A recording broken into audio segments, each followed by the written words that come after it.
আসসালামু আলাইকুম গাইস। আজকে আমরা আসছি চোরাতে আমাদের গরুর জন্য খাবার সংগ্রহ করতে।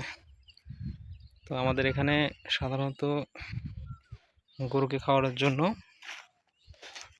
খেসারি কালাই আর বিভিন্ন ধরনের ঘাস উপকরণ সংগ্রহ করা হয়। আমরা কালাই সংগ্রহ করছি এখন।